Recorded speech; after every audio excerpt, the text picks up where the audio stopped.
Welcome, beloved friends. I'm so grateful that you've joined me today. As we settle our hearts, we're going to walk together through the book of Judges, a powerful reminder of God's faithfulness, His mercy, and His guiding hand even in the most challenging seasons. I invite you to breathe deeply, rest in His presence, and allow the Word of God to speak gently to your spirit. If this reading blesses you, please take a moment to like the video, leave a comment, and subscribe to support and grow this ministry. Your engagement truly helps us share God's Word with more people around the world. Now, let's begin, and may the Lord's peace be with you as we read. The Book of Judges. Judges chapter 1. After the death of Joshua, the Israelites asked the Lord, "Who of us is to go up first to fight against the Canaanites?" The Lord answered, "Judah shall go up. I have given the land into their hands." The men of Judah then said to the Simeonites, their fellow Israelites, "Come up with us into the territory allotted to us, to fight against the Canaanites. We in turn will go with you into yours." So the Simeonites went with them. When Judah attacked, the Lord gave the Canaanites and Perizzites into their hands, and they struck down 10,000 men at Bezek. It was there that they found Adoni-Bezek and fought against him, putting to rout the Canaanites and Perizzites. Adoni-Bezek fled, but they chased him and caught him, and cut off his thumbs and big toes. Then Adoni-Bezek said, 70 kings with their thumbs and big toes cut off have picked up scraps under my table. Now God has paid me back for what I did to them." They brought him to Jerusalem, and he died there. The men of Judah attacked Jerusalem also and took it. They put the city to the sword and set it on fire. After that, Judah went down to fight against the Canaanites living in the hill country, the Negev and the western foothills. They advanced against the Canaanites living in Hebron, formerly called Kiriath-Arba, and defeated Sheshai, Ahiman, and Talmai. From there they advanced against the people living in Debir, formerly called Kiriath-Sepher. And Caleb said, "I will give my daughter Aksah in marriage to the man who attacks and captures Kiriath-Sepher." Othniel, son of Kenaz, Caleb's younger brother, took it. So Caleb gave his daughter Aksah to him in marriage. One day, when she came to Othniel, she urged him to ask her father for a field. When she got off her donkey, Caleb asked her, "What can I do for you?" She replied, "Do me a special favor. Since you have given me the land in the Negev, give me also springs of water." So Caleb gave her the upper and lower springs. The descendants of Moses' father-in-law, the Kenite, went up from the city of palms with the people of Judah to live among the inhabitants of the desert of Judah in the Negev near Arad. Then the men of Judah went with the Simeonites, their fellow Israelites, and attacked the Canaanites living in Zephath, and they totally destroyed the city. Therefore it was called Hormah. Judah also took Gaza, Ashkelon, and Ekron, each city with its territory. The Lord was with the men of Judah. They took possession of the hill country, but they were unable to drive the people from the plains because they had chariots fitted with iron. As Moses had promised, Hebron was given to Caleb, who drove from it the 3 sons of Anak. The Benjaminites, however, did not drive out the Jebusites, who were living in Jerusalem. To this day, the Jebusites live there with the Benjaminites. Now the tribes of Joseph attacked Bethel, and the Lord was with them. When they sent men to spy out Bethel, formerly called Luz, the spies saw a man come out of the city, and they said to him, "Show us how to get into the city, and we will see that you are treated well." So he showed them, and they put the city to the sword, but spared the man and his whole family.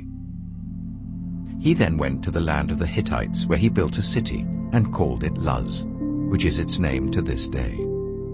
But Manasseh did not drive out the people of Bethshan, or Taanach, or Dor, or Iblam, or Megiddo, and their surrounding settlements. For the Canaanites were determined to live in that land. When Israel became strong, they pressed the Canaanites into forced labor, but never drove them out completely. Nor did Ephraim drive out the Canaanites living in Gezer, but the Canaanites continued to live there among them. Neither did Zebulun drive out the Canaanites living in Kitron or Nahalol. So these Canaanites lived among them, but Zebulun did subject them to forced labor. Nor did Asher drive out those living in Akko, or Sidon, or Alab, or Aksib, or Helba, or Aphek, or Rehob. The Asherites lived among the Canaanite inhabitants of the land, because they did not drive them out.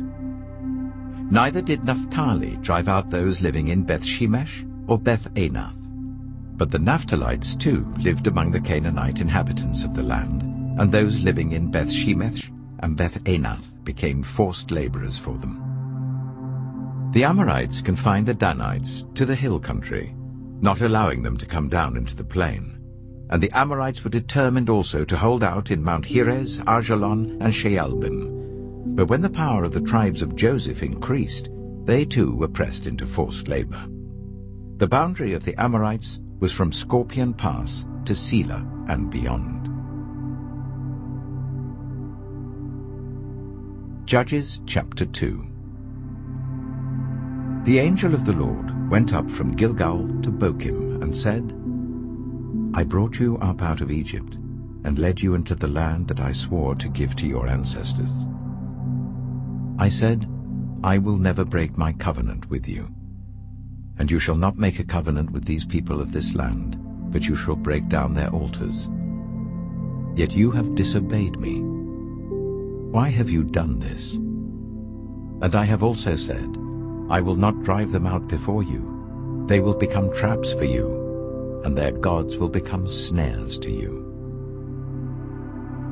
When the angel of the Lord had spoken these things to all the Israelites, the people wept aloud, and they called that place Bochim. There they offered sacrifices to the Lord. After Joshua had dismissed the Israelites, they went to take possession of the land, each to their own inheritance. The people served the Lord throughout the lifetime of Joshua and of the elders who outlived him and who had seen all the great things the Lord had done for Israel. Joshua, son of Nun, the servant of the Lord, died at the age of 110, and they buried him in the land of his inheritance, at Timnath-Heres, in the hill country of Ephraim, north of Mount Gaash. After that whole generation had been gathered to their ancestors, another generation grew up, who knew neither the Lord nor what he had done for Israel. Then the Israelites did evil in the eyes of the Lord, and served the Baals. They forsook the Lord, the God of their ancestors, who had brought them up out of Egypt.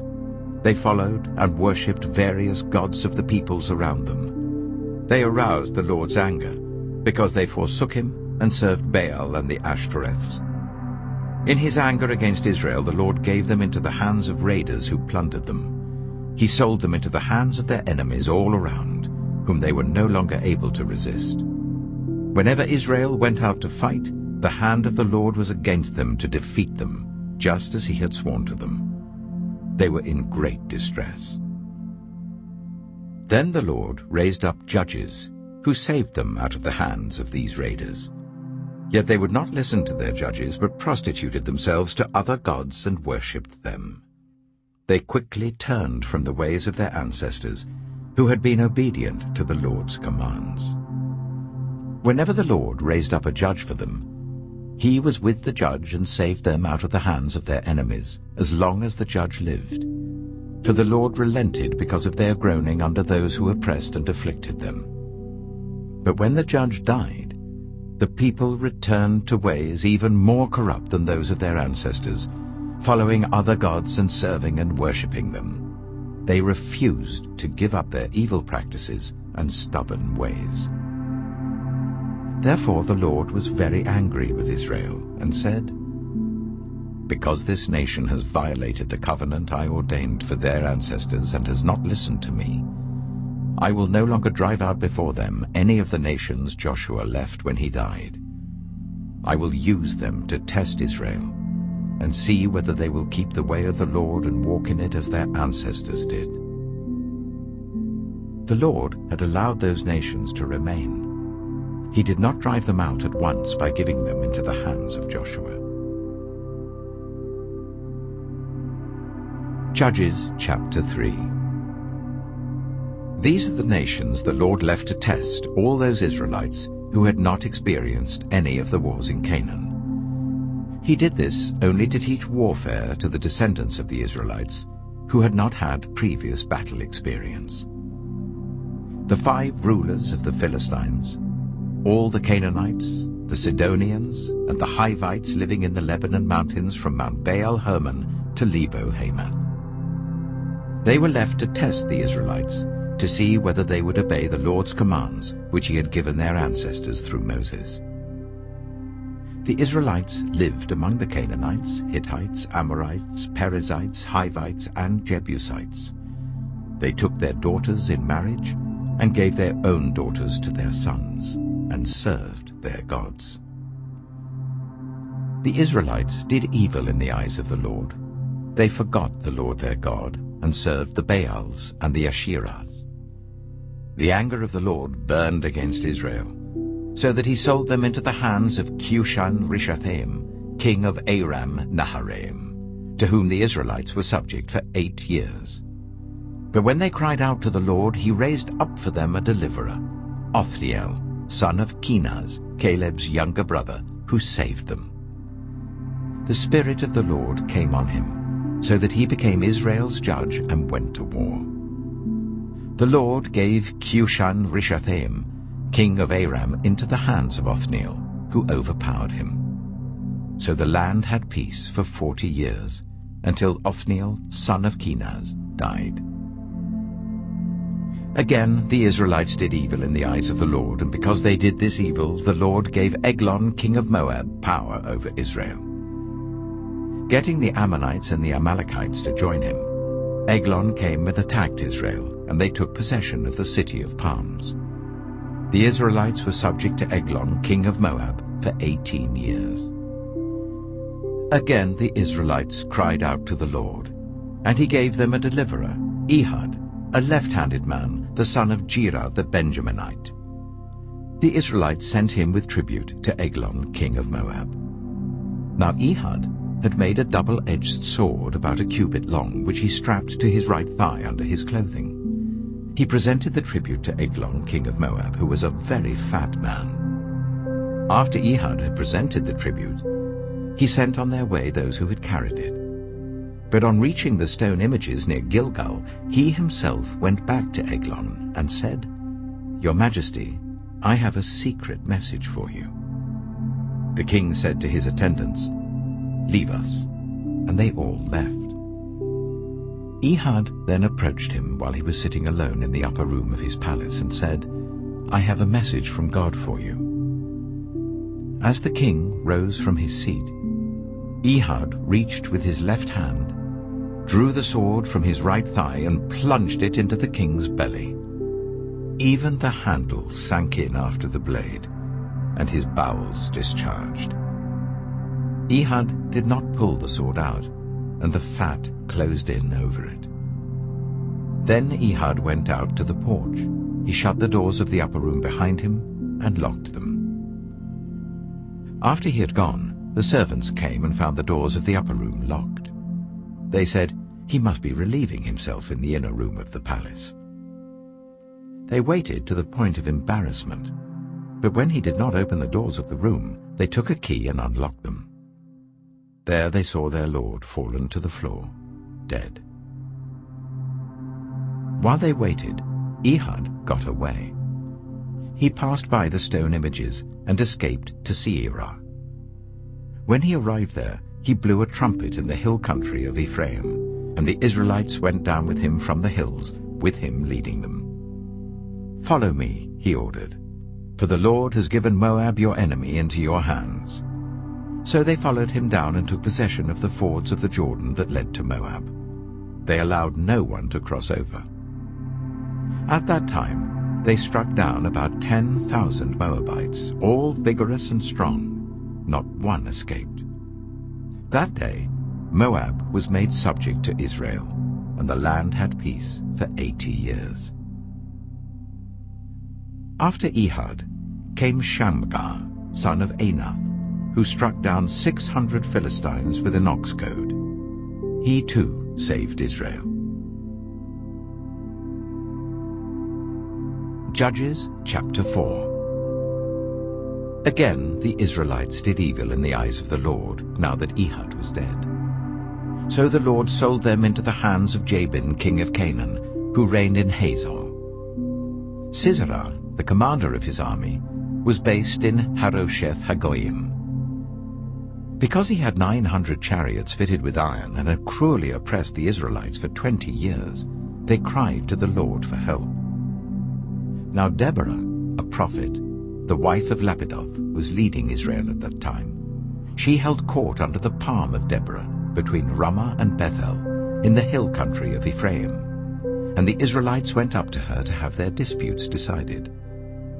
She sent for Barak, son of Abinoam, from Kedesh in Naphtali, and said to him, "The Lord, the God of Israel, commands you, go, take with you 10,000 men of Naphtali and Zebulun, and lead them to Mount Tabor. I will lead Sisera, the commander of Jabin's army, with his chariots and his troops, to the river Kishon, and give him into your hands." Barak said to her, "If you go with me, I will go. But if you don't go with me, I won't go." "Certainly I will go with you," said Deborah. "But because of the course you are taking, the honor will not be yours.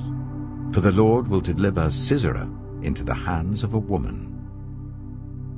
So Deborah went with Barak to Kedesh. There Barak summoned Zebulun and Naphtali, and 10,000 men went up under his command. Deborah also went up with him. Now Heber the Kenite had left the other Kenites, the descendants of Hobab, Moses' brother-in-law, and pitched his tent by the great tree in Zaanannim near Kedesh. When they told Sisera that Barak, son of Abinoam, had gone up to Mount Tabor, Sisera summoned from Harosheth Hagoyim to the river Kishon all his men and his 900 chariots fitted with iron. Then Deborah said to Barak, "Go, this is the day the Lord has given Sisera into your hands. Has not the Lord gone ahead of you?" So Barak went down Mount Tabor with 10,000 men following him. At Barak's advance, the Lord routed Sisera and all his chariots and army by the sword, and Sisera got down from his chariot and fled on foot. Barak pursued the chariots and army as far as Harosheth Hagoyim, and all Sisera's troops fell by the sword. Not a man was left. Sisera, meanwhile, fled on foot to the tent of Jael, the wife of Heber the Kenite, because there was an alliance between Jabin, king of Hazor, and the family of Heber the Kenite.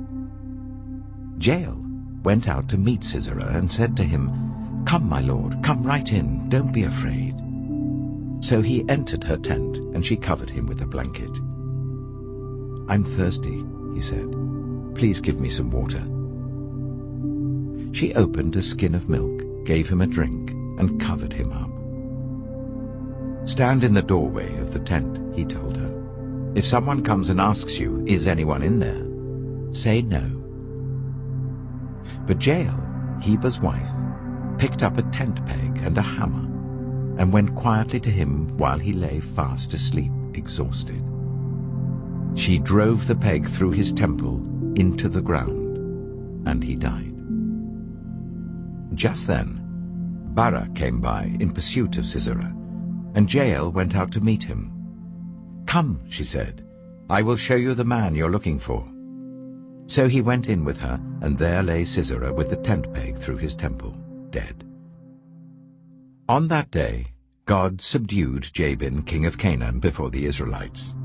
And the hand of the Israelites pressed harder and harder against Jabin, king of Canaan, until they destroyed him. Judges chapter 5. On that day Deborah and Barak, son of Abinoam, sang this song. When the princes in Israel take the lead, when the people willingly offer themselves, praise the Lord. Hear this, you kings. Listen, you rulers. I, even I, will sing to the Lord. I will praise the Lord, the God of Israel, in song. When you, Lord, went out from Seir, when you marched from the land of Edom, the earth shook, the heavens poured, the clouds poured down water. The mountains quaked before the Lord, the one of Sinai, before the Lord, the God of Israel. In the days of Shamgar, son of Anath, in the days of Jael, the highways were abandoned. Travelers took to winding paths. Villagers in Israel would not fight. They held back until I, Deborah, arose, until I arose, a mother in Israel. God chose new leaders when war came to the city gates, but not a shield or spear was seen among 40,000 in Israel. My heart is with Israel's princes, with the willing volunteers among the people. Praise the Lord. You who ride on white donkeys, sitting on your saddle blankets, and you who walk along the road, consider the voice of the singers at the watering places. They recite the victories of the Lord, the victories of his villages in Israel. Then the people of the Lord went down to the city gates. Wake up, Deborah. Wake up, break out in song. Arise, Barak. Take captive your captives, son of Abinoam. The remnant of the nobles came down. The people of the Lord came down to me against the mighty. Some came from Ephraim, whose roots were in Amalek. Benjamin was with the people who followed you. From Machir, captains came down. From Zebulun, those who bear a commander's staff. The princes of Issachar were with Deborah. Yes, Issachar was with Barak, sent under his command into the valley. In the districts of Reuben there was much searching of heart. Why did you stay among the sheepfolds to hear the whistling for the flocks? In the districts of Reuben there was much searching of heart. Gilead stayed beyond the Jordan. And Dan, why did he linger by the ships? Asher remained on the coast and stayed in his coves. The people of Zebulun risked their very lives. So did Naphtali on the terraced fields. Kings came, they fought. The kings of Canaan fought. At Taanach, by the waters of Megiddo, they took no plunder of silver. From the heavens the stars fought.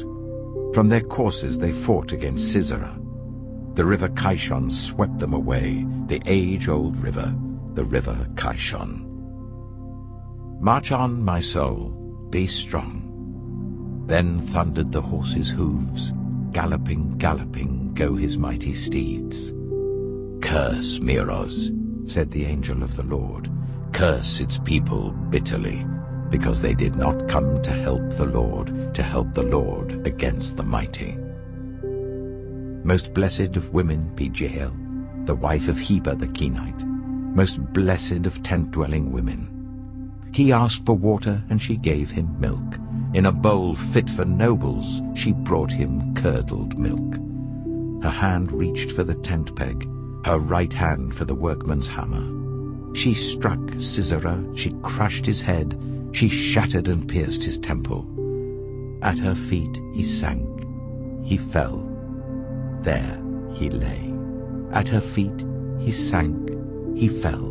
Where he sank, there he fell, dead. Through the window peered Sisera's mother. Behind the lattice she cried out, "Why is his chariot so long in coming? Why is the clatter of his chariots delayed?" The wisest of her ladies answer her. Indeed, she keeps saying to herself, "Are they not finding and dividing the spoils, a woman or two for each man? Colourful garments as plunder for Sisera, colourful garments embroidered, highly embroidered garments for my neck, all this as plunder." So may all your enemies perish, O Lord. But may all who love you be like the sun, when it rises in its strength. Then the land had peace for 40 years. Judges chapter 6. The Israelites did evil in the eyes of the Lord, and for 7 years he gave them into the hands of the Midianites. Because the power of Midian was so oppressive, the Israelites prepared shelters for themselves in mountain clefts, caves, and strongholds. Whenever the Israelites planted their crops, the Midianites, Amalekites, and other eastern peoples invaded the country. They camped on the land and ruined the crops all the way to Gaza, and did not spare a living thing for Israel, neither sheep, nor cattle, nor donkeys. They came up with their livestock and their tents like swarms of locusts. It was impossible to count them or their camels. They invaded the land to ravage it. Midian so impoverished the Israelites that they cried out to the Lord for help. When the Israelites cried out to the Lord because of Midian, he sent them a prophet who said, "This is what the Lord, the God of Israel, says. I brought you up out of Egypt, out of the land of slavery. I rescued you from the hand of the Egyptians, and I delivered you from the hand of all your oppressors. I drove them out before you and gave you their land. I said to you, I am the Lord your God. Do not worship the gods of the Amorites in whose land you live. But you have not listened to me." The angel of the Lord came and sat down under the oak in Ophrah that belonged to Joash the Abiezrite, where his son Gideon was threshing wheat in a winepress to keep it from the Midianites. When the angel of the Lord appeared to Gideon, he said, "The Lord is with you, mighty warrior." "Pardon me, my lord," Gideon replied, "but if the Lord is with us, why has all this happened to us? Where are all his wonders that our ancestors told us about when they said, 'Did not the Lord bring us up out of Egypt?' But now the Lord has abandoned us and given us into the hand of Midian." The Lord turned to him and said, "Go in the strength you have, and save Israel out of Midian's hand. Am I not sending you?" "Pardon me, my lord," Gideon replied, "but how can I save Israel? My clan is the weakest in Manasseh, and I am the least in my family." The Lord answered, "I will be with you, and you will strike down all the Midianites, leaving none alive." Gideon replied, "If now I have found favor in your eyes, give me a sign that it is really you talking to me. Please do not go away until I come back and bring my offering and set it before you." And the Lord said, "I will wait until you return." Gideon went inside, prepared a young goat, and from an ephah of flour he made bread without yeast. Putting the meat in a basket and its broth in a pot, he brought them out and offered them to him under the oak. The angel of God said to him, "Take the meat and the unleavened bread, place them on this rock and pour out the broth." And Gideon did so. Then the angel of the Lord touched the meat and the unleavened bread with the tip of the staff that was in his hand. Fire flared from the rock, consuming the meat and the bread. And the angel of the Lord disappeared. When Gideon realized that it was the angel of the Lord, he exclaimed, "Alas, sovereign Lord, I have seen the angel of the Lord face to face." But the Lord said to him, "Peace, do not be afraid. You are not going to die." So Gideon built an altar to the Lord there and called it, "The Lord is Peace." To this day it stands in Ophrah of the Abiezrites. That same night the Lord said to him, "Take the second bull from your father's herd, the one 7 years old. Tear down your father's altar to Baal and cut down the Asherah pole beside it. Then build a proper kind of altar to the Lord your God on the top of this height. Using the wood of the Asherah pole that you cut down, offer the second bull as a burnt offering." So Gideon took 10 of his servants and did as the Lord told him. But because he was afraid of his family and the townspeople, he did it at night rather than in the daytime. In the morning, when the people of the town got up, there was Baal's altar demolished, with the Asherah pole beside it cut down and the second bull sacrificed on the newly built altar. They asked each other, "Who did this?" When they carefully investigated, they were told, "Gideon, son of Joash, did it." The people of the town demanded of Joash, "Bring out your son. He must die because he has broken down Baal's altar and cut down the Asherah pole beside it." But Joash replied to the hostile crowd around him, "Are you going to plead Baal's cause? Are you trying to save him? Whoever fights for him shall be put to death by morning. If Baal really is a god, he can defend himself when someone breaks down his altar." So because Gideon broke down Baal's altar, they gave him the name Jerubbaal that day, saying, "Let Baal contend with him." Now all the Midianites, Amalekites, and other eastern peoples joined forces and crossed over the Jordan and camped in the valley of Jezreel. Then the Spirit of the Lord came on Gideon, and he blew a trumpet, summoning the Abiezrites to follow him. He sent messengers throughout Manasseh, calling them to arms, and also into Asher, Zebulun, and Naphtali, so that they too went up to meet them. Gideon said to God, "If you will save Israel by my hand as you have promised, look, I will place a wool fleece on the threshing floor. If there is dew only on the fleece and all the ground is dry, then I will know that you will save Israel by my hand as you said." And that is what happened. Gideon rose early the next day. He squeezed the fleece and wrung out the dew, a bowl full of water. Then Gideon said to God, "Do not be angry with me. Let me make just one more request. Allow me one more test with the fleece, but this time make the fleece dry and let the ground be covered with dew." That night God did so. Only the fleece was dry. All the ground was covered with dew.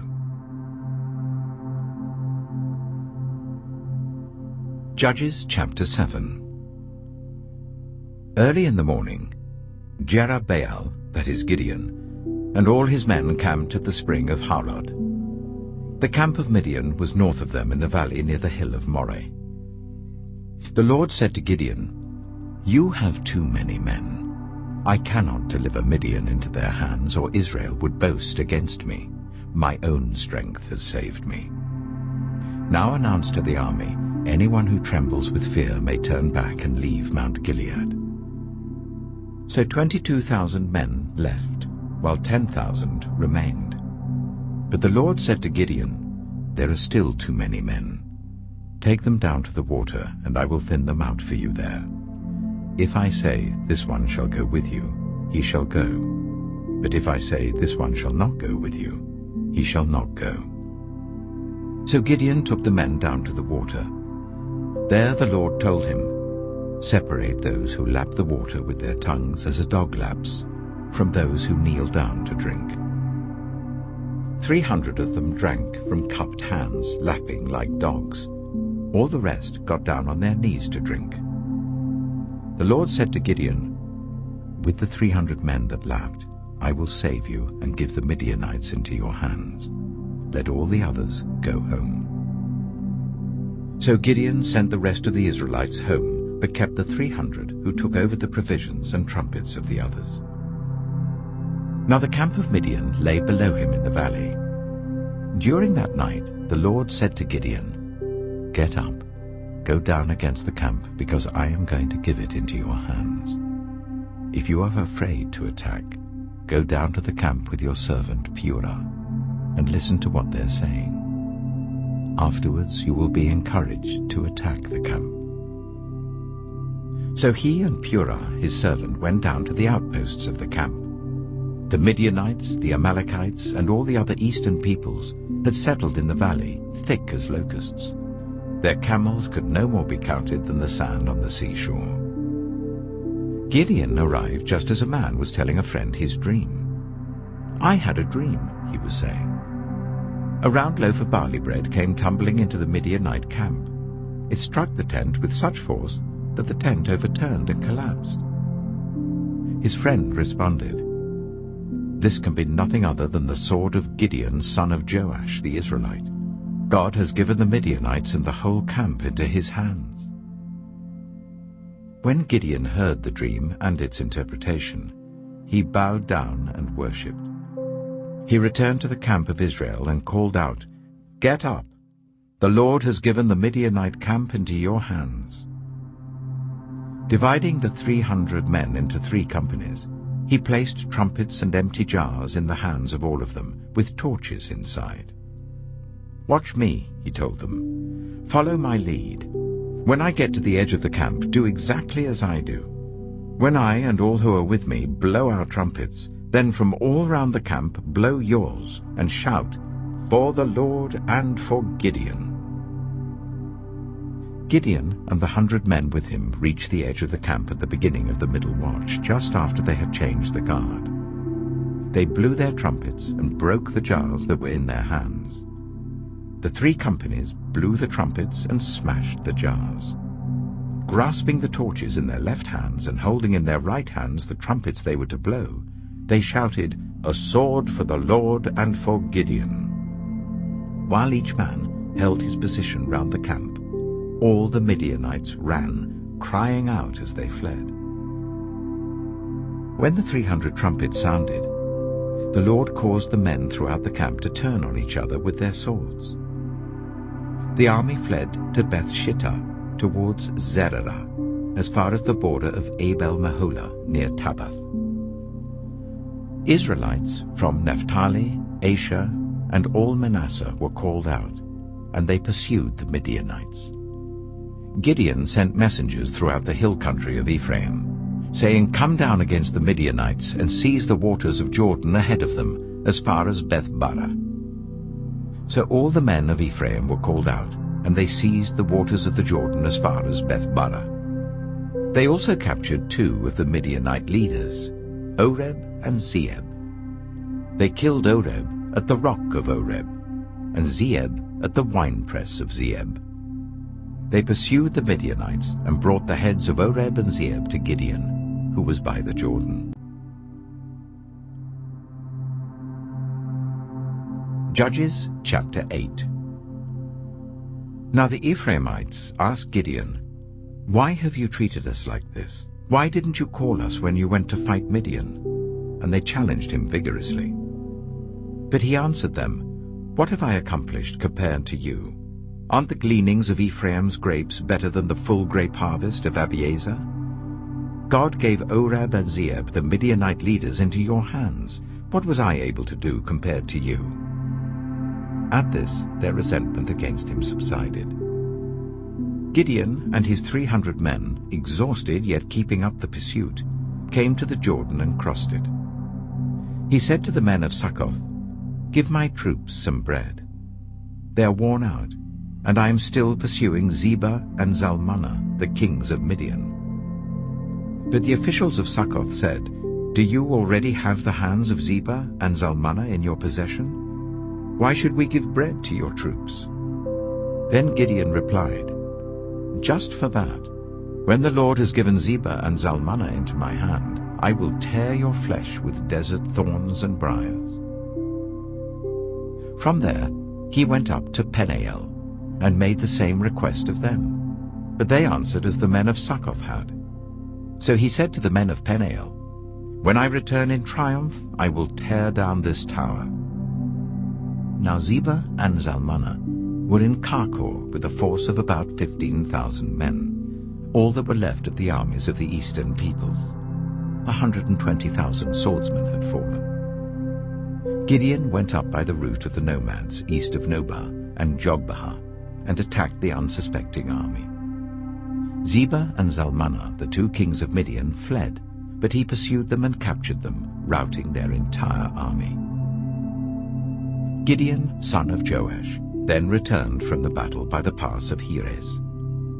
He caught a young man of Succoth and questioned him, and the young man wrote down for him the names of the 77 officials of Succoth, the elders of the town. Then Gideon came and said to the men of Succoth, "Here are Zebah and Zalmunna, about whom you taunted me by saying, 'Do you already have the hands of Zebah and Zalmunna in your possession? Why should we give bread to your exhausted men?'" he took the elders of the town and taught the men of Succoth a lesson by punishing them with desert thorns and briars. He also pulled down the tower of Peniel and killed the men of the town. Then he asked Zebah and Zalmunna, "What kind of men did you kill at Tabor?" "Men like you," they answered, each one with the bearing of a prince. Gideon replied, "Those were my brothers, the sons of my own mother. As surely as the Lord lives, if you had spared their lives, I would not kill you." Turning to Jether, his eldest son, he said, "Kill them." But Jether did not draw his sword because he was only a boy and was afraid. Zebah and Zalmunna said, "Come, do it yourself. As is the man, so is his strength." So Gideon stepped forward and killed them, and took the ornaments off their camels' necks. The Israelites said to Gideon, "Rule over us, you, your son, and your grandson, because you have saved us from the hand of Midian." But Gideon told them, "I will not rule over you, nor will my son rule over you. The Lord will rule over you." And he said, "I do have one request, that each of you give me an earring from your share of the plunder." It was the custom of the Ishmaelites to wear gold earrings. They answered, "We'll be glad to give them." So they spread out a garment, and each of them threw a ring from his plunder onto it. The weight of the gold rings he asked for came to 1,700 shekels, not counting the ornaments, the pendants, and the purple garments worn by the kings of Midian, or the chains that were on their camels' necks. Gideon made the gold into an ephod, which he placed in Ophrah, his town. All Israel prostituted themselves by worshipping it there, and it became a snare to Gideon and his family. Thus Midian was subdued before the Israelites, and did not raise its head again. During Gideon's lifetime, the land had peace for 40 years. Jerubbaal, son of Joash, went back home to live. He had 70 sons of his own, for he had many wives. His concubine, who lived in Shechem, also bore him a son, whom he named Abimelech. Gideon, son of Joash, died at a good old age, and was buried in the tomb of his father Joash in Ophrah of the Abiezrites. No sooner had Gideon died than the Israelites again prostituted themselves to the Baals. They set up Baal-Berith as their god, and did not remember the Lord their God, who had rescued them from the hands of all their enemies on every side. They also failed to show any loyalty to the family of Jerubbaal, that is Gideon, in spite of all the good things he had done for them. Judges chapter 9. Abimelech, son of Jerubbaal, went to his mother's brothers in Shechem and said to them and to all his mother's clan, "Ask all the citizens of Shechem, which is better for you, to have all 70 of Jerubbaal's sons rule over you, or just one man? Remember, I am your flesh and blood." When the brothers repeated all this to the citizens of Shechem, they were inclined to follow Abimelech, for they said, "He is related to us." They gave him 70 shekels of silver from the temple of Baal-Berith, and Abimelech used it to hire reckless scoundrels who became his followers. He went to his father's home in Ophrah, and on one stone murdered his 70 brothers, the sons of Jerubbaal. But Jotham, the youngest son of Jerubbaal, escaped by hiding. Then all the citizens of Shechem and Beth Millo gathered beside the great tree at the pillar in Shechem to crown Abimelech king. When Jotham was told about this, he climbed up on the top of Mount Gerizim and shouted to them, "Listen to me, citizens of Shechem, so that God may listen to you." One day the trees went out to anoint a king for themselves. They said to the olive tree, "Be our king." But the olive tree answered, "Should I give up my oil, by which both gods and humans are honored, to hold sway over the trees?"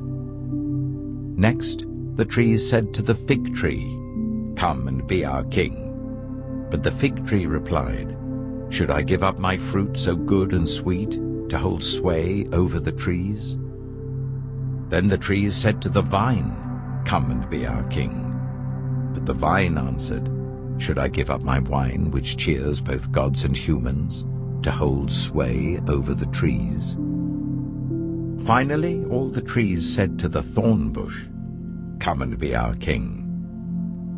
The thorn bush said to the trees, "If you really want to anoint me king over you, come and take refuge in my shade. But if not, then let fire come out of the thorn bush and consume the cedars of Lebanon." Have you acted honorably and in good faith by making Abimelech king? Have you been fair to Jerubbaal and his family? Have you treated him as he deserves? Remember that my father fought for you and risked his life to rescue you from the hand of Midian. But today you have revolted against my father's family. You have murdered his 70 sons on a single stone, and have made Abimelech, the son of his female slave, king over the citizens of Shechem because he is related to you. So have you acted honorably and in good faith towards Jerubbaal and his family today? If you have, may Abimelech be your joy, and may you be his too. But if you have not, let fire come out from Abimelech and consume you, the citizens of Shechem and Beth Millo, and let fire come out from you, the citizens of Shechem and Beth Millo, and consume Abimelech. Then Jotham fled, escaping to Beer, and he lived there because he was afraid of his brother Abimelech. After Abimelech had governed Israel for 3 years, God stirred up animosity between Abimelech and the citizens of Shechem, so that they acted treacherously against Abimelech. God did this in order that the crime against Jerubbaal's 70 sons, the shedding of their blood, might be avenged on their brother Abimelech and on the citizens of Shechem who had helped him murder his brothers. In opposition to him, these citizens of Shechem set men on the hilltops to ambush and rob everyone who passed by, and this was reported to Abimelech. Now Gaal, son of Ebed, moved with his clan into Shechem, and its citizens put their confidence in him. After they had gone out into the fields and gathered the grapes and trodden them, they held a festival in the temple of their god. While they were eating and drinking, they cursed Abimelech. Then Gaal, son of Ebed, said, "Who is Abimelech, and why should we Shechemites be subject to him? Isn't he Jerubbaal's son, and isn't Zebul his deputy? Serve the family of Hamor, Shechem's father. Why should we serve Abimelech? If only this people were under my command, then I would get rid of him. I would say to Abimelech, 'Call out your whole army.'" When Zebul, the governor of the city, heard what Gaal, son of Ebed, said, he was very angry. Under cover, he sent messengers to Abimelech, saying, "Gaal, son of Ebed, and his clan have come to Shechem, and are stirring up the city against you. Now then, during the night, you and your men should come and lie in wait in the fields. In the morning at sunrise, advance against the city. When Gaal and his men come out against you, seize the opportunity to attack them." So Abimelech and all his troops set out by night and took up concealed positions near Shechem in 4 companies. Now Gaal, son of Ebed, had gone out and was standing at the entrance of the city gate, just as Abimelech and his troops came out from their hiding place. When Gaal saw them, he said to Zebul, "Look, people are coming down from the tops of the mountains." Zebul replied, "You mistake the shadows of the mountains for men." But Gaal spoke up again, "Look, people are coming down from the central hill, and a company is coming from the direction of the diviner's tree." Then Zebul said to him, "Where is your big talk now, you who said, 'Who is Abimelech that we should be subject to him?' Aren't these the men you ridiculed? Go out and fight them." So Gaal led out the citizens of Shechem and fought Abimelech. Abimelech chased him all the way to the entrance of the gate, and many were killed as they fled. Then Abimelech stayed in Arumah, and Zebul drove Gaal and his clan out of Shechem. The next day the people of Shechem went out to the fields, and this was reported to Abimelech. So he took his men, divided them into 3 companies, and set an ambush in the fields.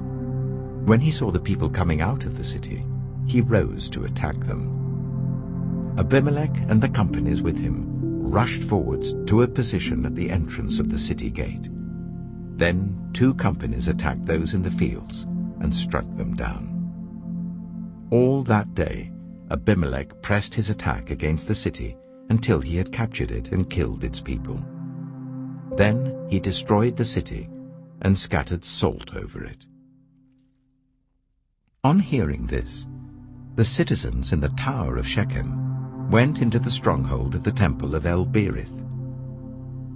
When Abimelech heard that they had assembled there, he and all his men went up Mount Zalmon. He took an axe and cut off some branches, which he lifted to his shoulders. He ordered the men with him, "Quick, do what you have seen me do." So all the men cut branches and followed Abimelech. They piled them against the stronghold and set it on fire with the people still inside. So all the people in the tower of Shechem, about 1,000 men and women, also died. Next Abimelech went to Thebez and besieged it and captured it. Inside the city, however, was a strong tower to which all the men and women, all the people of the city, had fled. They had locked themselves in and climbed up on the tower roof. Abimelech went to the tower and attacked it. But as he approached the entrance to the tower to set it on fire, a woman dropped an upper millstone on his head and cracked his skull. Hurriedly he called to his armor-bearer, "Draw your sword and kill me, so that they can't say, 'A woman killed him.'" So his servant ran him through, and he died. When the Israelites saw that Abimelech was dead, they went home. Thus God repaid the wickedness that Abimelech had done to his father by murdering his 70 brothers. God also made the people of Shechem pay for all their wickedness. The curse of Jotham, son of Jerubbaal, came on them. Judges chapter 10. After the time of Abimelech, a man of Issachar named Tola, son of Pua, the son of Dodo, rose to save Israel. He lived in Shamir, in the hill country of Ephraim. He led Israel for 23 years. Then he died and was buried in Shamir. He was followed by Jair of Gilead, who led Israel for 22 years. He had 30 sons who rode 30 donkeys. They controlled 30 towns in Gilead, which to this day are called Havoth-Jair. When Jair died, he was buried in Canaan. Again the Israelites did evil in the eyes of the Lord. They served the Baals and the Ashtoreths, and the gods of Aram, the gods of Sidon, the gods of Moab, the gods of the Ammonites, and the gods of the Philistines. And because the Israelites forsook the Lord and no longer served him, he became angry with them. He sold them into the hands of the Philistines and the Ammonites, who that year shattered and crushed them. For 18 years they oppressed all the Israelites on the east side of the Jordan in Gilead, the land of the Amorites. The Ammonites also crossed the Jordan to fight against Judah, Benjamin, and Ephraim. Israel was in great distress. Then the Israelites cried out to the Lord, "We have sinned against you, forsaking our God and serving the Baals." The Lord replied, "When the Egyptians, the Amorites, the Ammonites, the Philistines, the Sidonians, the Amalekites, and the Maonites oppressed you, and you cried to me for help, did I not save you from their hands? But you have forsaken me and served other gods, so I will no longer save you. Go and cry out to the gods you have chosen. Let them save you when you are in trouble." But the Israelites said to the Lord, "We have sinned. Do with us whatever you think best, but please rescue us now." Then they got rid of the foreign gods among them and served the Lord, and he could bear Israel's misery no longer. When the Ammonites were called to arms and camped in Gilead, the Israelites assembled and camped at Mizpah. The leaders of the people of Gilead said to each other, "Whoever will take the lead in attacking the Ammonites will be head over all who live in Gilead."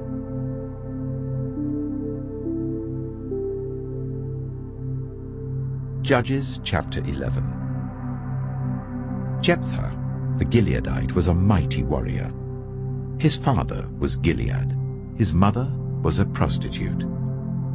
Gilead's wife also bore him sons, and when they were grown up, they drove Jephthah away.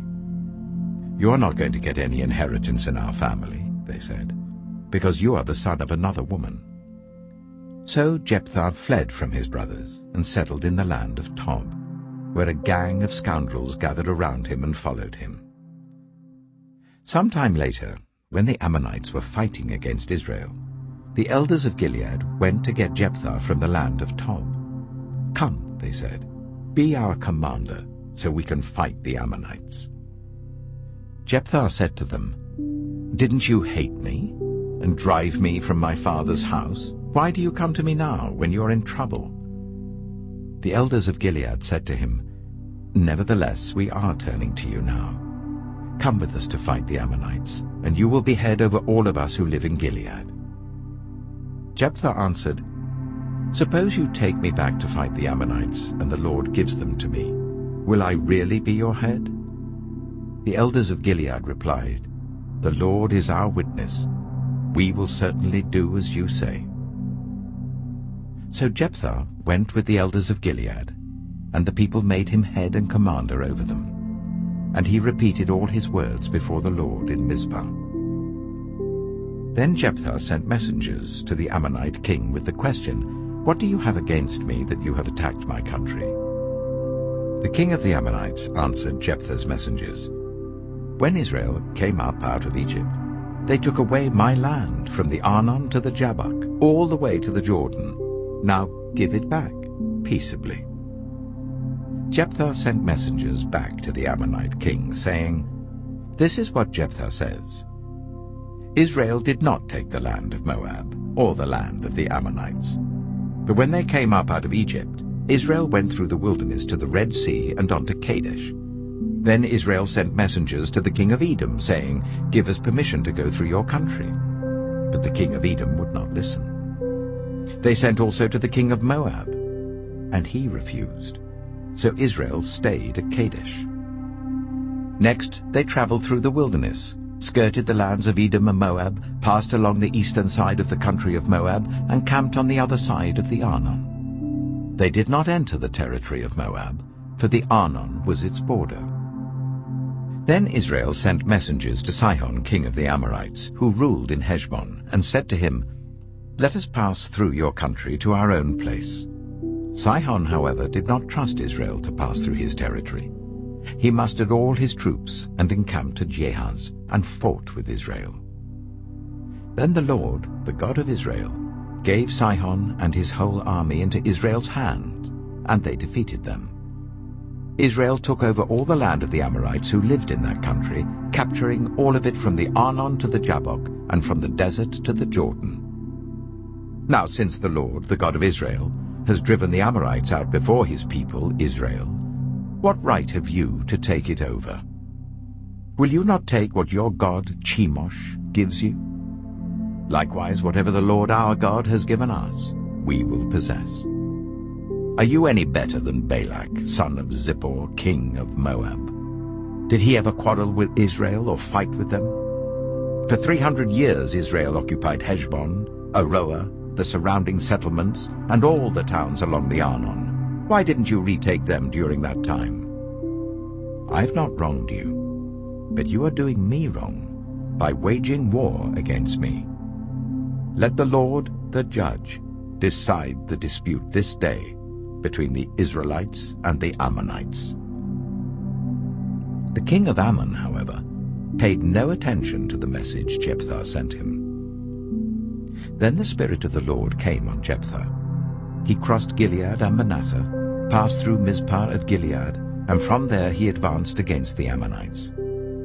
And Jephthah made a vow to the Lord, "If you give the Ammonites into my hands, whatever comes out of the door of my house to meet me when I return in triumph from the Ammonites will be the Lord's, and I will sacrifice it as a burnt offering." Then Jephthah went over to fight the Ammonites, and the Lord gave them into his hands. He devastated 20 towns from Aroer to the vicinity of Minnith, as far as Abel-Keramim. Thus Israel subdued Ammon. When Jephthah returned to his home in Mizpah, who should come out to meet him but his daughter, dancing to the sound of tambourines? She was an only child. Except for her, he had neither son nor daughter. When he saw her, he tore his clothes and cried, "Oh no, my daughter! You have brought me down, and I am devastated. I have made a vow to the Lord that I cannot break." "My father," she replied, "you have given your word to the Lord. Do to me just as you promised, now that the Lord has avenged you of your enemies, the Ammonites. But grant me this one request," she said. "Give me 2 months to roam the hills and weep with my friends, because I will never marry." "You may go," he said. And he let her go for 2 months. She and her friends went into the hills and wept because she would never marry. After the 2 months, she returned to her father, and he did to her as he had vowed. And she was a virgin. From this comes the Israelite tradition that each year the young women of Israel go out for 4 days to commemorate the daughter of Jephthah the Gileadite. Judges chapter 12. The Ephraimite forces were called out, and they crossed over to Zaphon. They said to Jephthah, "Why did you go to fight the Ammonites without calling us to go with you? We're going to burn down your house over your head." Jephthah answered, "I and my people were engaged in a great struggle with the Ammonites, and although I called, you didn't save me out of their hands. When I saw that you wouldn't help, I took my life in my hands and crossed over to fight the Ammonites, and the Lord gave me victory over them. Now why have you come up today to fight me?" Jephthah then called together the men of Gilead and fought against Ephraim. The Gileadites struck them down because the Ephraimites had said, "You Gileadites are renegades from Ephraim and Manasseh." The Gileadites captured the fords of the Jordan leading to Ephraim. And whenever a survivor of Ephraim said, "Let me cross over," the men of Gilead asked him, "Are you an Ephraimite?" If he replied no, they said, "All right, say Shibboleth." If he said Sibboleth, because he could not pronounce the word correctly, they seized him and killed him at the fords of the Jordan. 42,000 Ephraimites were killed at that time. Jephthah led Israel for 6 years. Then Jephthah the Gileadite died and was buried in a town in Gilead. After him, Ibzan of Bethlehem led Israel. He had 30 sons and 30 daughters. He gave his daughters away in marriage to those outside his clan, and for his sons he brought in 30 young women as wives from outside his clan. Ibzan led Israel for 7 years. Then Ibzan died and was buried in Bethlehem. After him, Elon the Zebulunite led Israel for 10 years. Then Elon died and was buried in Ajalon, in the land of Zebulun. After him, Abdon, son of Hillel, from Pirathon, led Israel. He had 40 sons and 30 grandsons who rode on 70 donkeys. He led Israel for 8 years. Then Abdon, son of Hillel, died and was buried at Pirathon in Ephraim, in the hill country of the Amalekites. Judges chapter 13. Again the Israelites did evil in the eyes of the Lord. So the Lord delivered them into the hands of the Philistines for 40 years. A certain man of Zorah, named Manoah, from the clan of the Danites, had a wife who was childless, unable to give birth. The angel of the Lord appeared to her and said, "You are barren and childless, but you are going to become pregnant and give birth to a son. Now see to it that you drink no wine or other fermented drink, and that you do not eat anything unclean. You will become pregnant and have a son whose head is never to be touched by a razor, because the boy is to become a Nazirite, dedicated to God from the womb. He will take the lead in delivering Israel from the hands of the Philistines." Then the woman went to her husband and told him, "A man of God came to me. He looked like an angel of God, very awesome. I didn't ask him where he came from, and he didn't tell me his name. But he said to me, 'You will become pregnant and have a son. Now then, drink no wine or other fermented drink, and do not eat anything unclean, because the boy will be a Nazirite of God from the womb until the day of his death.' Then Manoah prayed to the Lord, 'Pardon your servant, Lord. I beg you to let the man of God you sent to us come again to teach us how to bring up the boy who's to be born.' God heard Manoah, and the angel of God came again to the woman while she was out in the field. But her husband Manoah was not with her. The woman hurried to tell her husband, 'He's here, the man who appeared to me the other day.' Manoah got up and followed his wife. When he came to the man, he said, 'Are you the man who talked to my wife?' 'I am,' he said. So Manoah asked him, 'When your words are fulfilled, what is to be the rule that governs the boy's life and work?' The angel of the Lord answered, 'Your wife must do all that I have told her. She must not eat anything that comes from the grapevine, nor drink any wine or other fermented drink, nor eat anything unclean. She must do everything I have commanded her.' Manoah said to the angel of the Lord, 'We would like you to stay until we prepare a young goat for you.' The angel of the Lord replied, 'Even though you detain me, I will not eat any of your food. But if you prepare a burnt offering, offer it to the Lord.' Manoah did not realize that it was the angel of the Lord.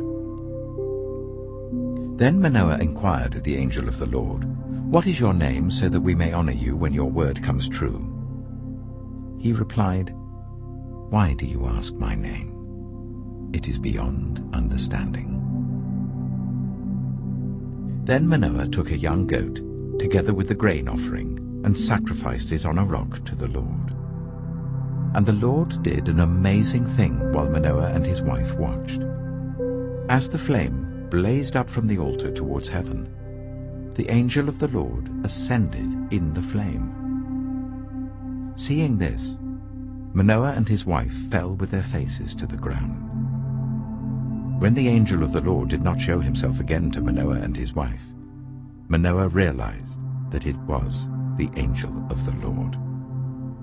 'We are doomed to die,' he said to his wife. 'We have seen God.'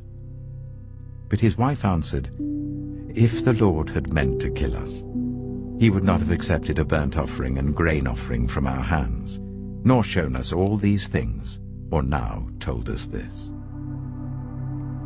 The woman gave birth to a boy and named him Samson. He grew, and the Lord blessed him.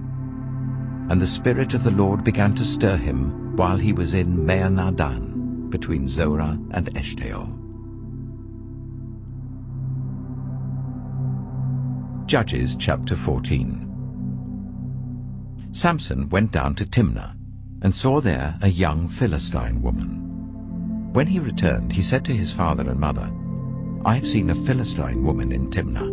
Now get her for me as my wife." His father and mother replied, "Isn't there an acceptable woman among your relatives or among all our people? Must you go to the uncircumcised Philistines to get a wife?" But Samson said to his father, "Get her for me. She's the right one for me." His parents did not know that this was from the Lord, who was seeking an occasion to confront the Philistines, for at that time they were ruling over Israel. Samson went down to Timnah together with his father and mother. As they approached the vineyards of Timnah, suddenly a young lion came roaring towards him. The Spirit of the Lord came powerfully upon him, so that he tore the lion apart with his bare hands, as he might have torn a young goat. But he told neither his father nor his mother what he had done. Then he went down and talked with the woman, and he liked her. Some time later, when he went back to marry her, he turned aside to look at the lion's carcass, and in it he saw a swarm of bees and some honey. He scooped out the honey with his hands and ate as he went along. When he rejoined his parents, he gave them some, and they too ate it. But he did not tell them that he had taken the honey from the lion's carcass. Now his father went down to see the woman, and there Samson held a feast, as was customary for young men. When the people saw him, they chose 30 men to be his companions. "Let me tell you a riddle," Samson said to them. "If you can give me the answer within the 7 days of the feast, I will give you 30 linen garments and 30 sets of clothes. If you can't tell me the answer, you must give me 30 linen garments and 30 sets of clothes." "Tell us your riddle," they said. "Let's hear it." He replied, "Out of the eater, something to eat. Out of the strong, something sweet." For 3 days they could not give the answer. On the 4th day they said to Samson's wife, "Coax your husband into explaining the riddle for us, or we will burn you and your father's household to death. Did you invite us here to steal our property?" Then Samson's wife threw herself on him, sobbing, "You hate me. You don't really love me. You've given my people a riddle, but you haven't told me the answer." "I haven't even explained it to my father or mother," he replied, "so why should I explain it to you?" She cried the whole 7 days of the feast. So on the 7th day he finally told her, because she continued to press him. She, in turn, explained the riddle to her people. Before sunset on the 7th day, the men of the town said to him, "What is sweeter than honey? What is stronger than a lion?" Samson said to them, "If you had not plowed with my heifer, you would not have solved my riddle." Then the Spirit of the Lord came powerfully upon him. He went down to Ashkelon, struck down 30 of their men, stripped them of everything, and gave their clothes to those who had explained the riddle. Burning with anger, he returned to his father's home, and Samson's wife was given to one of his companions who had attended him at the feast. Judges chapter 15. Later on, at the time of wheat harvest, Samson took a young goat and went to visit his wife. He said, "I'm going to my wife's room." But her father would not let him go in. "I was so sure you hated her," he said, "that I gave her to your companion. Isn't her younger sister more attractive? Take her instead." Samson said to them, "This time I have a right to get even with the Philistines. I will really harm them." So he went out and caught 300 foxes and tied them tail to tail in pairs. He then fastened a torch to every pair of tails, lit the torches, and let the foxes loose in the standing corn of the Philistines. He burned up the shocks and standing corn, together with the vineyards and olive groves. When the Philistines asked, "Who did this?" they were told, "Samson the Timnite's son-in-law, because his wife was given to his companion." So the Philistines went up and burned her and her father to death. Samson said to them, "Since you have acted like this, I swear that I won't stop until I get my revenge on you." he attacked them viciously and slaughtered many of them. Then he went down and stayed in a cave in the rock of Etam. The Philistines went up and camped in Judah, spreading out near Lehi. The people of Judah asked, "Why have you come to fight us?" "We have come to take Samson prisoner," they answered, "to do to him as he did to us." Then 3,000 men from Judah went down to the cave in the rock of Etam and said to Samson, "Don't you realize that the Philistines are rulers over us? What have you done to us?" He answered, "I merely did to them what they did to me." They said to him, "We've come to tie you up and hand you over to the Philistines." Samson said, "Swear to me that you won't kill me yourselves." "Agreed," they answered. "We will only tie you up and hand you over to them. We will not kill you." So they bound him with 2 new ropes and led him up from the rock. As he approached Lehi, the Philistines came towards him, shouting. The Spirit of the Lord came powerfully upon him. The ropes on his arms became like charred flax, and the bindings dropped from his hands. Finding a fresh jawbone of a donkey, he grabbed it and struck down 1,000 men. Then Samson said, "With a donkey's jawbone I have made donkeys of them. With a donkey's jawbone I have killed 1,000 men." When he finished speaking, he threw away the jawbone, and the place was called Ramath Lehi.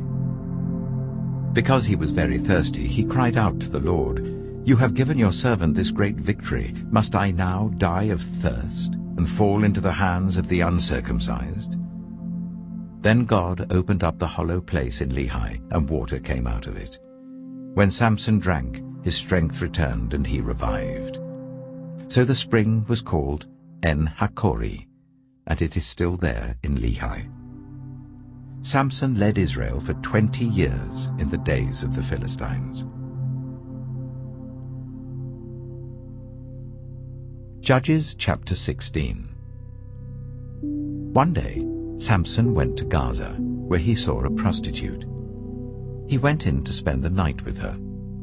The people of Gaza were told, "Samson is here." So they surrounded the place and lay in wait for him all night at the city gate. They made no move during the night, saying, "At dawn we will kill him." But Samson lay there only until the middle of the night.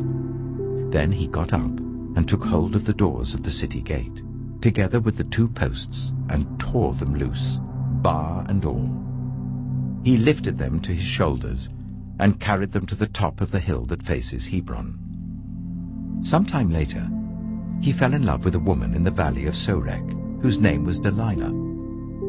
The rulers of the Philistines went to her and said, "See if you can lure him into showing you the secret of his great strength, and how we can overpower him, so that we may tie him up and subdue him. Each one of us will give you 1,100 shekels of silver." So Delilah said to Samson, "Tell me the secret of your great strength, and how you can be tied up and subdued." Samson answered her, "If anyone ties me with 7 fresh bowstrings that have not been dried, I'll become as weak as any other man." Then the rulers of the Philistines brought her 7 fresh bowstrings that had not been dried, and she tied him with them. With men hidden in the room, she called to him, "Samson, the Philistines are upon you." But he snapped the bowstrings as easily as a piece of string snaps when it comes close to a flame. So the secret of his strength was not discovered. Then Delilah said to Samson, "You've made a fool of me. You lied to me. Come now, tell me how you can be tied." He said, "If anyone ties me securely with new ropes that have never been used, I'll become as weak as any other man." So Delilah took new ropes and tied him with them. Then, with men hidden in the room, she called to him, "Samson, the Philistines are upon you." But he snapped the ropes off his arms as if they were threads. Delilah then said to Samson, "All this time you've been making a fool of me and lying to me. Tell me how you can be tied." He replied, If you weave the 7 braids of my head into the fabric on the loom and tighten it with a pin, I'll become as weak as any other man." So while he was sleeping, Delilah took the 7 braids of his head, wove them into the fabric and tightened it with a pin. Again she called to him, "Samson, the Philistines are upon you." He woke from his sleep and pulled up the pin and the loom with the fabric. Then she said to him, "How can you say, 'I love you,' when you won't confide in me? This is the 3rd time you've made a fool of me and haven't told me the secret of your great strength." With such nagging, she prodded him day after day until he was sick to death of it. So he told her everything. "No razor has ever been used on my head," he said, "because I've been a Nazirite dedicated to God from my mother's womb. If my head was shaved, my strength would leave me, and I would become as weak as any other man." When Delilah saw that he had told her everything, she sent word to the rulers of the Philistines, "Come back once more. He has told me everything." So the rulers of the Philistines returned with the silver in their hands. After putting him to sleep on her lap, she called for someone to shave off the 7 braids of his hair, and so began to subdue him. And his strength left him. Then she called, "Samson, the Philistines are upon you." He woke from his sleep and thought, "I'll go out as before and shake myself free." But he did not know that the Lord had left him. Then the Philistines seized him, gouged out his eyes, and took him down to Gaza. Binding him with bronze shackles, they set him to grinding corn in the prison. But the hair on his head began to grow again after it had been shaved. Now the rulers of the Philistines assembled to offer a great sacrifice to Dagon, their god, and to celebrate, saying, "Our God has delivered Samson, our enemy, into our hands." When the people saw him, they praised their God, saying, "Our God has delivered our enemy into our hands, the one who laid waste our land and multiplied our slain." While they were in high spirits, they shouted, "Bring out Samson to entertain us." So they called Samson out of the prison, and he performed for them. When they stood him among the pillars, Samson said to the servant who held his hands, "Put me where I can feel the pillars that support the temple, so that I may lean against them." Now the temple was crowded with men and women. All the rulers of the Philistines were there, and on the roof were about 3,000 men and women watching Samson perform. Then Samson prayed to the Lord, "Sovereign Lord, remember me. Please, God, strengthen me just once more, and let me with one blow get revenge on the Philistines for my 2 eyes." Then Samson reached towards the 2 central pillars on which the temple stood. Bracing himself against them, his right hand on the one and his left hand on the other, Samson said, "Let me die with the Philistines." Then he pushed with all his might, and down came the temple on the rulers and all the people in it. Thus he killed many more when he died than when he lived. Then his brothers and his father's whole family went down to get him. They brought him back and buried him between Zorah and Eshtaol, in the tomb of Manoah his father. He had led Israel for 20 years. Judges chapter 17. Now a man named Micah from the hill country of Ephraim said to his mother, "The 1,100 shekels of silver that were taken from you and about which I heard you utter a curse, I have that silver with me. I took it." Then his mother said, "The Lord bless you, my son." When he returned the 1,100 shekels of silver to his mother, she said, "I solemnly consecrate my silver to the Lord for my son to make an image overlaid with silver. I will give it back to you." So after he returned the silver to his mother, she took 200 shekels of silver and gave them to a silversmith who used them to make the idol, and it was put in Micah's house. Now this man Micah had a shrine, and he made an ephod and some household gods, and installed one of his sons as his priest. In those days Israel had no king. Everyone did as they saw fit. A young Levite from Bethlehem in Judah, who had been living within the clan of Judah, left that town in search of some other place to stay. On his way, he came to Micah's house in the hill country of Ephraim. Micah asked him, "Where are you from?" "I'm a Levite from Bethlehem in Judah," he said, "and I'm looking for a place to stay." Then Micah said to him, "Live with me, and be my father and priest, and I'll give you 10 shekels of silver a year, your clothes and your food." So the Levite agreed to live with him, and the young man became like one of his sons to him. Then Micah installed the Levite, and the young man became his priest and lived in his house. And Micah said, "Now I know that the Lord will be good to me, since this Levite has become my priest." Judges chapter 18. In those days Israel had no king. And in those days the tribe of the Danites was seeking a place of their own where they might settle, because they had not yet come into an inheritance among the tribes of Israel.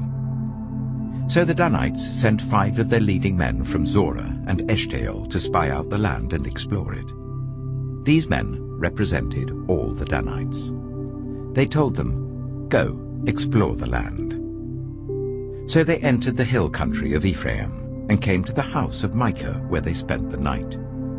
When they were near Micah's house, they recognized the voice of the young Levite. So they turned in there and asked him, "Who brought you here? What are you doing in this place? Why are you here?"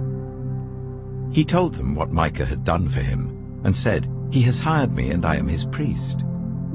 Then they said to him, "Please inquire of God to learn whether our journey will be successful." The priest answered them, "Go in peace. Your journey has the Lord's approval." So the 5 men left and came to Laish, where they saw that the people were living in safety, like the Sidonians, at peace and secure. And since their land lacked nothing, they were prosperous. Also they lived a long way from the Sidonians and had no relationship with anyone else. When they returned to Zorah and Eshtaol, their fellow Danites asked them, "How did you find things?" They answered, "Come on, let's attack them. We have seen the land, and it is very good. Aren't you going to do something? Don't hesitate to go there and take it over. When you get there, you'll find an unsuspecting people and a spacious land that God has put into your hands, a land that lacks nothing whatever." Then 600 men of the Danites, armed for battle, set out from Zorah and Eshtaol. On their way they set up camp near Kiriath-Jearim in Judah. This is why the place west of Kiriath-Jearim is called Manahath Dan to this day. From there they went on to the hill country of Ephraim and came to Micah's house. Then the 5 men who had spied out the land of Laish said to their fellow Danites, "Do you know that one of these houses has an ephod, some household gods, and an image overlaid with silver? Now you know what to do." So they turned in there and went to the house of the young Levite at Micah's place and greeted him. The 600 Danites, armed for battle, stood at the entrance of the gate.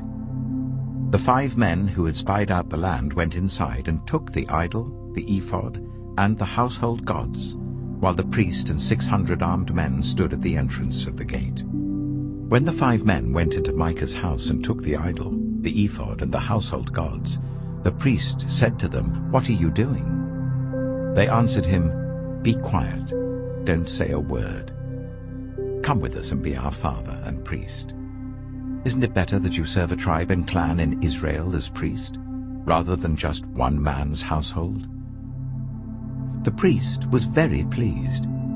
He took the ephod, the household gods, and the idol, and went along with the people. Putting their little children, their livestock, and their possessions in front of them, they turned away and left. When they had gone some distance from Micah's house, the men who lived near Micah were called together and overtook the Danites.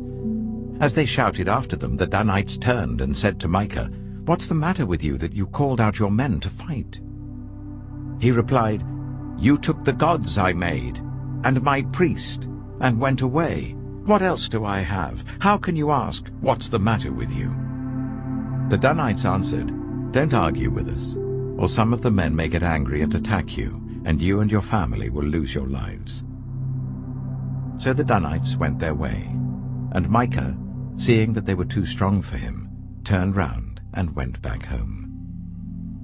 Then they took what Micah had made, and his priest, and went on to Laish against a people at peace and secure. They attacked them with the sword and burned down their city. There was no one to rescue them because they lived a long way from Sidon and had no relationship with anyone else. The city was in a valley near Beth Rehob. The Danites rebuilt the city and settled there. They named it Dan, after their ancestor Dan, who was born to Israel, though the city used to be called Laish. There the Danites set up for themselves the idol, and Jonathan, son of Gershom, the son of Moses, and his sons were priests for the tribe of Dan until the time of the captivity of the land. They continued to use the idol Micah had made all the time the house of God was in Shiloh.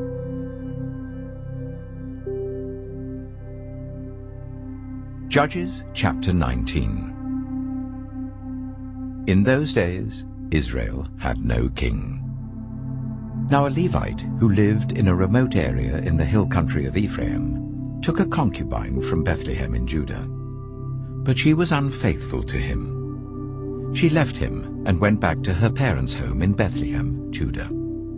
After she had been there for 4 months, her husband went to persuade her to return. He had with him his servant and 2 donkeys.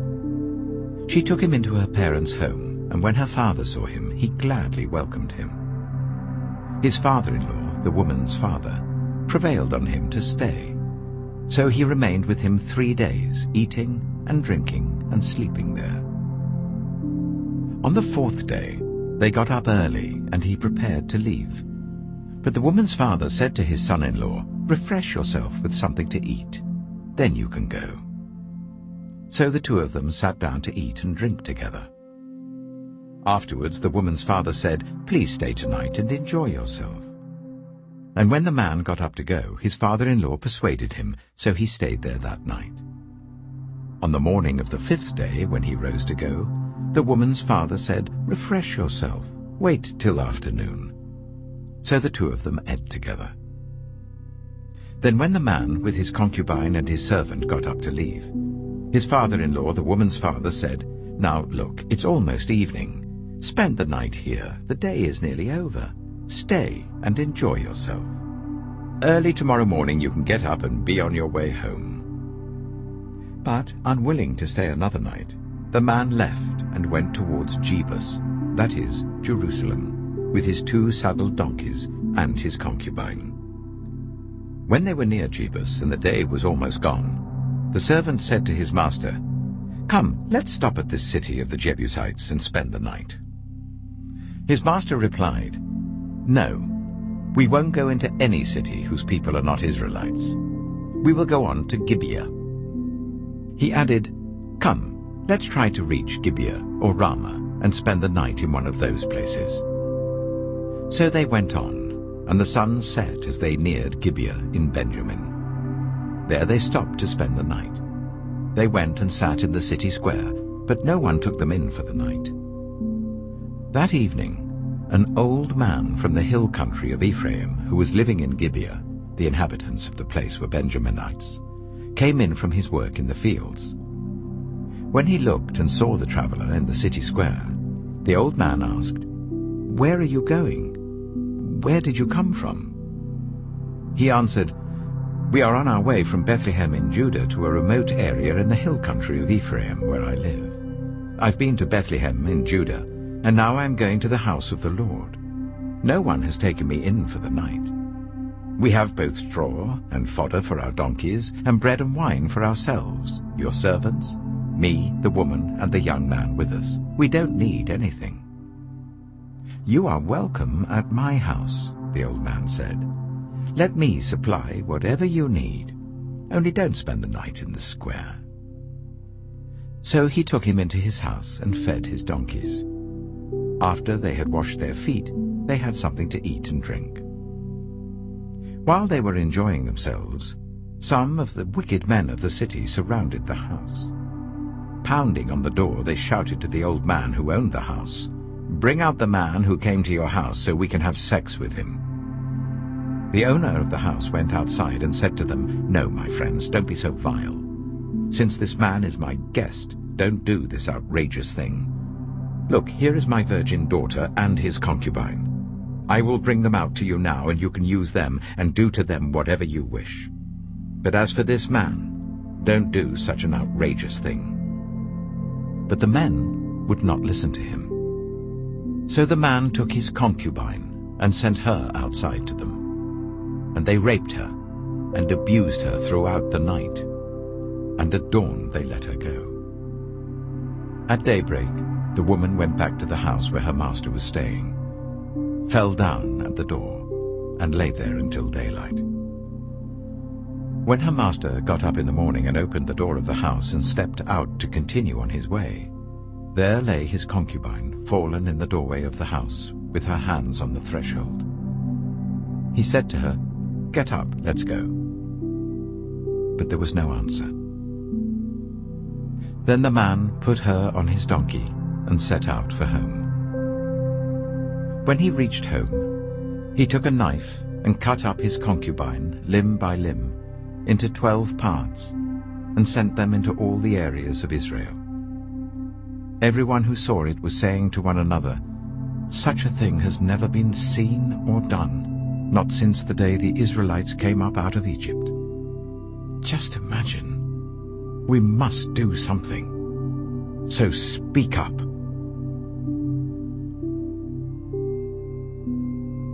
Judges chapter 20. Then all Israel, from Dan to Beersheba, and from the land of Gilead, came together as one and assembled before the Lord in Mizpah. The leaders of all the people of the tribes of Israel took their places in the assembly of God's people, 400,000 men armed with swords. The Benjaminites heard that the Israelites had gone up to Mizpah. Then the Israelites said, "Tell us how this awful thing happened." So the Levite, the husband of the murdered woman, said, "I and my concubine came to Gibeah in Benjamin to spend the night. During the night the men of Gibeah came after me and surrounded the house, intending to kill me. They raped my concubine, and she died. I took my concubine, cut her into pieces, and sent one piece to each region of Israel's inheritance, because they committed this lewd and outrageous act in Israel. Now all you Israelites, speak up and tell me what you've decided to do." All the men rose up together as one, saying, "None of us will go home. No, not one of us will return to his house. But now this is what we'll do to Gibeah. We'll go up against it in the order decided by casting lots. We'll take 10 men out of every 100 from all the tribes of Israel, and 100 from 1,000, and 1,000 from 10,000, to get provisions for the army.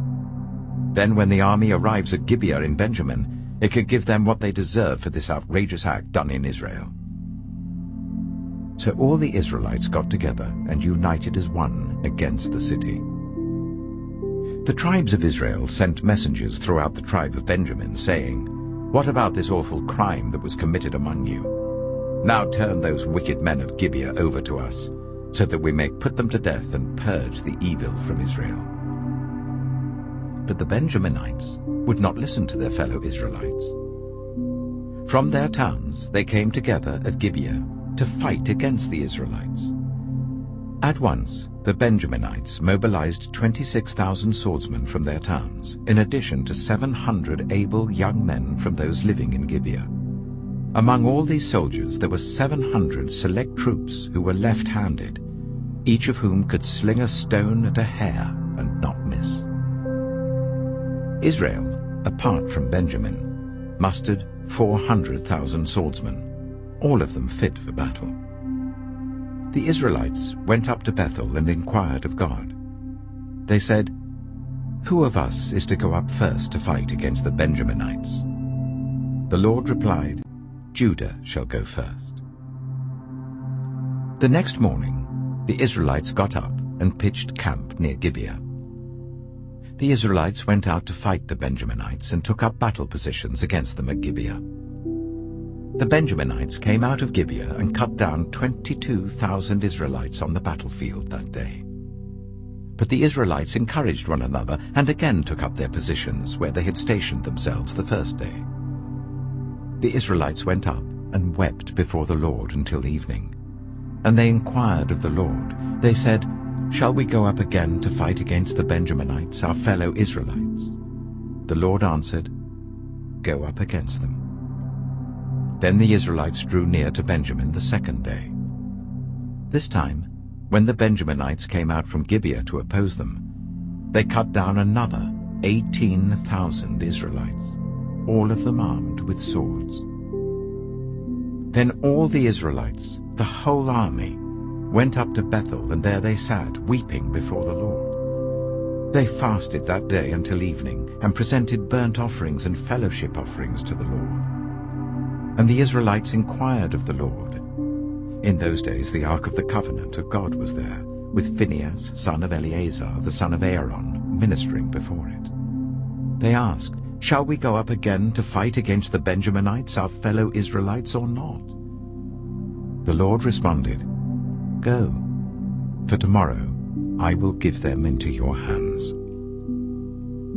Then Israel set an ambush around Gibeah. They went up against the Benjaminites on the third day, and took up positions against Gibeah as they had done before.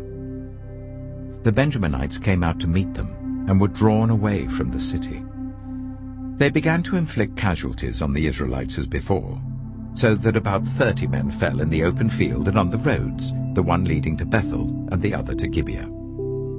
While the Benjaminites were saying, "We are defeating them as before," the Israelites were saying, "Let's retreat and draw them away from the city to the roads." All of the men of Israel moved from their places and took up positions at Baal Tamar, and the Israelite ambush charged out of its place on the west of Gibeah. Then 10,000 of Israel's able young men made a frontal attack on Gibeah. The fighting was so heavy that the Benjaminites did not realize how near disaster was. The Lord defeated Benjamin before Israel, and on that day the Israelites struck down 25,100 Benjaminites, all armed with swords. Then the Benjaminites saw that they were beaten. Now the men of Israel had given way before Benjamin, because they relied on the ambush they had set near Gibeah. Those who had been in ambush made a sudden dash into Gibeah, spread out and put the whole city to the sword. The Israelites had arranged with the ambush so that they should send up a great cloud of smoke from the city, and then the Israelites would counterattack. The Benjaminites had begun to inflict casualties on the Israelites, about 30, and they said, "We are defeating them as in the first battle." But when the column of smoke began to rise from the city, the Benjaminites turned and saw the whole city going up in smoke. Then the Israelites counterattacked, and the Benjaminites were terrified, because they realized that disaster had come on them. So they fled before the Israelites in the direction of the wilderness, but they could not escape the battle. And the Israelites who came out of the towns cut them down there. They surrounded the Benjaminites, chased them, and easily overran them in the vicinity of Gibeah on the east.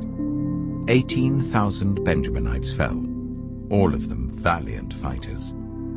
As they turned and fled towards the wilderness to the rock of Rimmon, the Israelites cut down 5,000 men along the roads. They kept pressing after the Benjaminites as far as Gidom, and struck down 2,000 more. On that day, 25,000 Benjaminite swordsmen fell, all of them valiant fighters.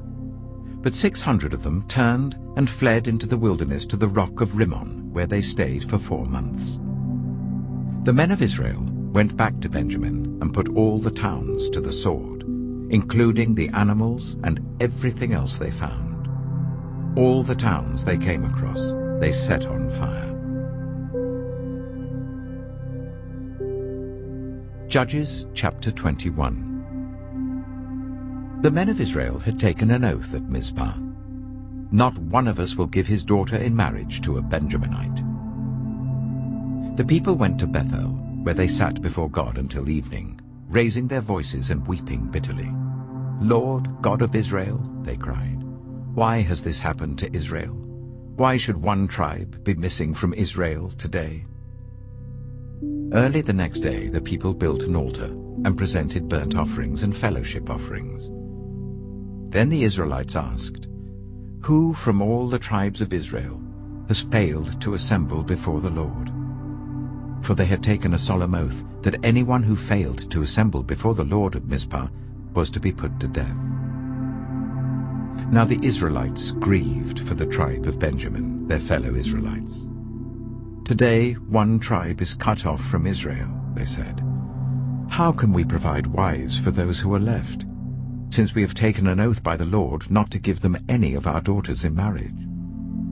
Then they asked, "Which one of the tribes of Israel failed to assemble before the Lord at Mizpah?" They discovered that no one from Jabesh-Gilead had come to the camp for the assembly. For when they counted the people, they found that none of the people of Jabesh-Gilead were there. So the assembly sent 12,000 fighting men with the instructions to go to Jabesh-Gilead and put to the sword those living there, including the women and children. "This is what you are to do," they said. "Kill every male and every woman who is not a virgin." They found among the people living in Jabesh-Gilead 400 young women who had never slept with a man, and they took them to the camp at Shiloh in Canaan. Then the whole assembly sent an offer of peace to the Benjaminites at the rock of Rimmon.